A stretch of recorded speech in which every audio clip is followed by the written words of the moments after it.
दोन मित्र होते, त्यातला एक असाच उडाण टप्पू तीर्थयात्रेला निघाले देवाच्या दर्शनाला, आणि एक भाविक, जो भाविक होता तो देवाचं नामस्मरण करत जायचा, पांडुरंग पांडुरंग, आणि दुसरा गाणे म्हणत जायचा सिनेमाचे. एवढा तो उडाणतो, त्याला काही घेणं देणं नव्हतं, देव न धर्म ते पांडुरंग काय घेणं देणं. तो फक्त आपल्या मित्राला सोबत आणि थोडस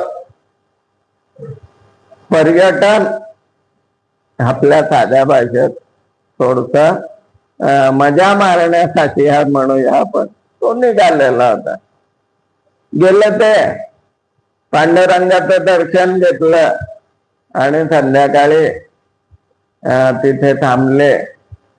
वाळवंटात फिरत असताना एक अशी गंमत झाली की एका झाडाचा मोठा काटा जो भक्त होता त्याच्या पायात घुसला. इतका बिवाळला तो, अगदी जाड काटा झाडाचा, आणि थोडसा अंधार असेल चालताना.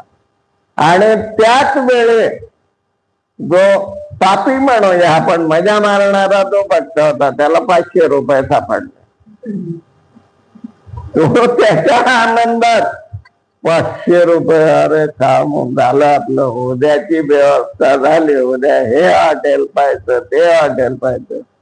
आणि जो भक्त होता तो कळकळत खाली बसला, मोठा काटा पायात घुसला, कसा तरी ओढून काढला, रक्त बंबाळ झाला, त्याला पाऊल टाकवे ना. तिथे कुठे तो डॉक्टर शोधेल ना, ड्रेसिंग करेल, कशी तरी पट्टी हात रुमाल बांधला. दोघही आले आपल्या निवासस्थानी. तो पापी मित्र आनंदात आहे, कारण का 500 रुपये सापडले. हा दुःखात आहे. तो याला अरे काय तू देव देव करतो, पाय मला 500 रुपये सापडले, तुला काटा मोडला, काय तुझी यात्रा सफल नाही झाली, माझी सफल झाली. त्याच्या मनाला ते खूप लागून गेलं.